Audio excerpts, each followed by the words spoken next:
2 अक्टूबर 2 अक्टूबर यानी गांधी जयंती।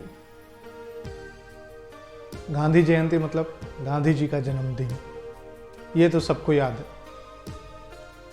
लेकिन 2 अक्टूबर को ही शास्त्री जी का भी जन्मदिन है, ये अक्सर हम भूल जाते हैं।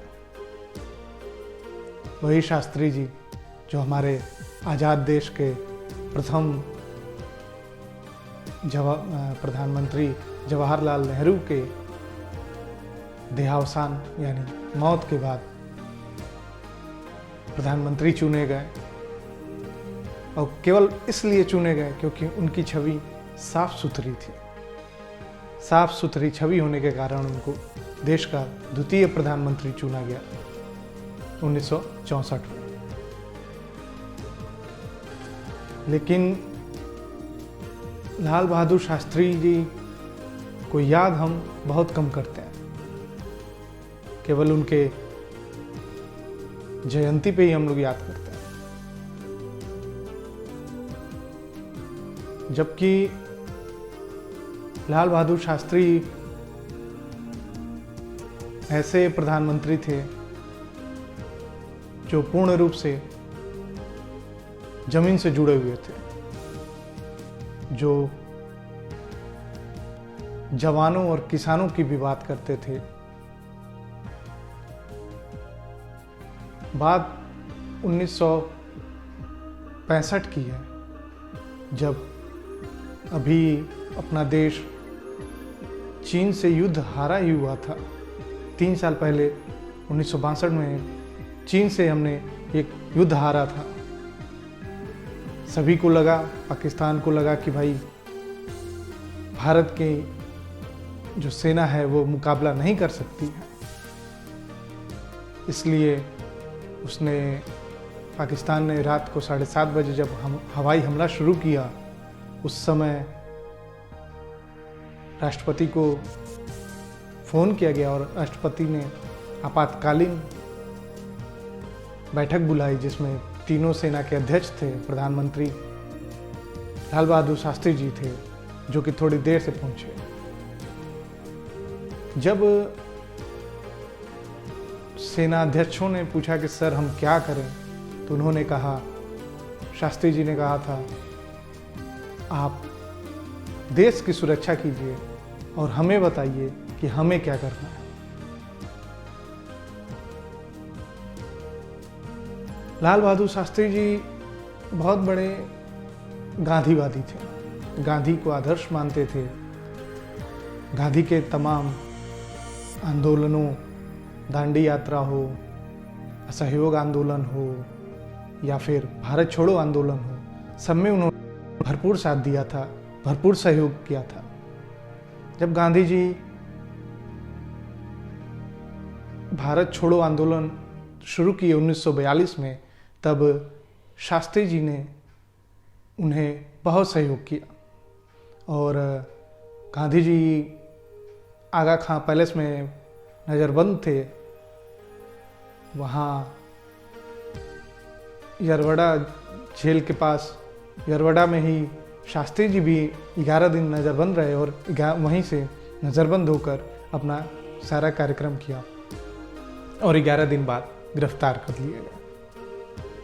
शास्त्री जी शुरू से इतने स्वाभिमानी व्यक्ति थे, इसका बात उनके एक बचपन की घटना से पता चलती है।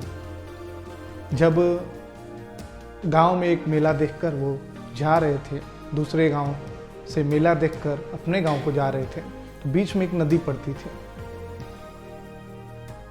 उनके पास पैसा नहीं था, इसलिए उन्होंने कहा अपने दोस्तों से, तुम लोग नाव से जाओ, मैं अभी कुछ देर और मेला देखूंगा और उसके बाद आऊँगा। बच्चों को लगा कि भाई हो सकता है इन्हें मेला देखना हो, और वो चल दिए। नाव जब नदी में थोड़ी दूर चली गई, जब दिखनी बंद हो गई, तो शास्त्री जी ने अपने कपड़े निकाले और अपने सर पे बांध लिए और नदी में चल पड़े। आसपास के मल्लाहों ने मना किया, क्योंकि नदी उस समय कुछ उफान पे थी, लेकिन वो माने नहीं और चले गए। हालांकि आधा मील लंबी नदी थी ऐसा कहते हैं, लेकिन वो उसमें चलते रहे। कुछ मल्लाहों ने बीच में भी कहा कि आओ नाव में बैठ जाओ, लेकिन उन्होंने मना कर दिया और वैसे ही तैर के नदी को पार किया। पैसे न होने की वजह से वो चाहते तो बता सकते थे, अपने दोस्तों से कह सकते थे, लेकिन दोस्तों से पैसा लेना उन्होंने उचित नहीं समझा, ठीक नहीं समझा, और इसलिए उन्होंने अपने स्वाभिमान की रक्षा के लिए नदी को पार कर लेना, पार करके ही तैर के ही पार करना ज़्यादा उचित समझा। जब 1965 में हमला हुआ तब शास्त्री जी ने जय जवान जय किसान का नारा दिया और सभी जनमानस में इतना जोश भरा कि सभी अपनी हैसियत के हिसाब से, अपनी जितनी हैसियत थी, जिससे जो बन पड़ता था, उसके हिसाब से मदद के लिए पहुंचना शुरू हुए। कहते हैं जो नहर थी भारत और पाकिस्तान के बीच में, इच्छा गिल करके उसके पश्चिमी भाग में, पश्चिमी किनारे पे बटालियन 15 की जो टुकड़ी थी पैदल मार्च वाली, उस पे भारी हमला हुआ। उसके मेजर जो थे जनरल प्रसाद जिनका नाम था, उन पे भी हमला हुआ। उन्होंने अपनी गाड़ी जो थी उसे छोड़ दिया और छोड़ के पीछे हट गया। इसके बाद आगे थल सेना बढ़ी और उसको पार किया, उस नहर को पार किया और लाहौर पे एक बहुत बड़ा हमला किया। जो उसका मेन हवाई बेस था उसको तहस नहस किया और आगे बढ़ गया। चूंकि वहाँ अमेरिका के कुछ नागरिक थे, इसलिए अमेरिका ने बीच में दखल दिया और शास्त्री जी से गुजारिश की कि युद्ध विराम किया जाए। पहले तो शास्त्री जी माने नहीं, लेकिन रूस और अमेरिका के दबाव के कारण उन्होंने युद्ध विराम को लागू किया। इसके लिए उनको एक साजिश के तहत कह सकते हैं रूस बुलाया गया हस्ताक्षर करने के लिए, जिसको और फिर अयूब खां पाकिस्तान के तत्कालीन राष्ट्रपति थे, वो गए यहाँ से, लाल बहादुर शास्त्री गए और उस दौरान उनकी धर्मपत्नी जो हर यात्रा में उनके साथ थी, उनको रोक दिया गया, उनको नहीं जाने दिया गया। अकेले केवल लाल बहादुर शास्त्री गए थे। और जैसा कि सबको पता है, वहाँ हस्ताक्षर जो हुआ दोनों देशों के बीच, प्रधानमंत्री शास्त्री जी ने एक बात कही वहाँ पे हस्ताक्षर करने के पहले, मैं हस्ताक्षर तो कर रहा हूँ, लेकिन जो मैं ज़मीन जीत चुका हूँ पाकिस्तान की, वो मैं वापस करने वाला नहीं। मतलब लाहौर का जो हिस्सा है वो हमारे पास रहेगा, कम से कम तब तक रहेगा जब तक मैं प्रधानमंत्री हूँ। मेरे बाद क्या होता है मुझे नहीं पता, लेकिन मेरे जीते जी वो जीता हुआ हिस्सा मैं पाकिस्तान को नहीं दूंगा। और यहाँ से साजिश कह सकते हैं, साजिश को अंजाम दिया गया।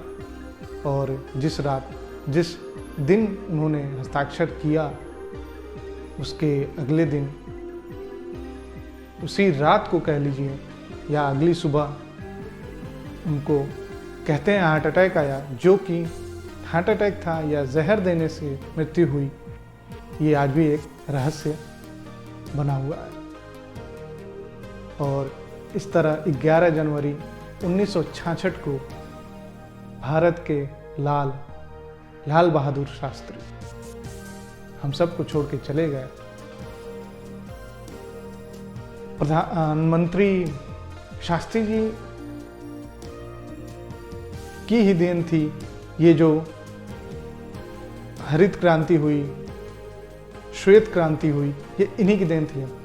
लाल बहादुर शास्त्री पहले प्रधानमंत्री थे जिन्होंने उस समय बस में महिला कंडक्टर रखने की बात कही थी। ये बात बहुत कम लोग जानते हैं, बहुत कम लोग जानते हैं। तमाम ऐसे कदम उन्होंने उठाए थे जो उस समय के हिसाब से बहुत आगे थे, और कहीं न कहीं जो अमेरिका और रूस जानते थे कि जब तक ये रहेंगे तब तक कहीं न कहीं उनकी दाल गलने वाली नहीं है, और इसी के लिए उन्होंने एक साजिश की। कहते हैं KGB और CIA, दो अमेरिका और रूस की जो जासूसी संगठन है, उन्होंने साजिश रची, और उसी साजिश के तहत बावर्ची को बदला, और जो उनके अपने खास बावर्ची थे उनकी बजाय दूसरे बावर्ची जान मोहम्मद को रखा गया। और उसी रात, जिस रात उनके बावर्ची किसी कारणवश उन तक नहीं पहुंच पाए थे, और जान मोहम्मद सारा खाना बनाया और दूध दिया उनके थर्मस में, उसी रात उनकी मौत हो गई। अब ये संजोग थी या साजिश थी, इस पे हम टिप्पणी नहीं कर सकते, क्योंकि इसकी कोई पोस्टमार्टम रिपोर्ट भी नहीं है, कोई ऐसी रिपोर्ट नहीं है जिस पे इस बात की पुष्टि हो सके कि उनकी मौत साजिश थी या नेचुरल डेथ था। कहीं न कहीं अगर जांच होती तो बहुत से राज खुलते, बहुत सी बातें बाहर आती। शायद राजनीतिक गलियारों के हलचलों से बचने के लिए इसे दबा दिया गया। हालांकि राजनारायण कमेटी बनी थी इस चीज़ को जांच करने के लिए, जिसकी रिपोर्ट भी अधूरी छोड़ दी गई, और उसकी रिपोर्ट की कोई रिकॉर्ड नहीं है। जो उसने रिपोर्ट बनाई थी आधी अधूरी, उसका भी कहीं कोई रिकॉर्ड नहीं है। वो सब कुछ गायब हो चुका है, ख़त्म हो चुका है, जला दिया गया, जाने क्या हुआ। आपसे सिर्फ एक गुजारिश है, 2 अक्टूबर को केवल गांधी जयंती ही न मनाएं, लाल बहादुर शास्त्री जी को भी याद करें, क्योंकि ये देश केवल गांधी का नहीं, शास्त्री जी का भी है। उतना ही है जितना गांधी जी का है। नमस्कार।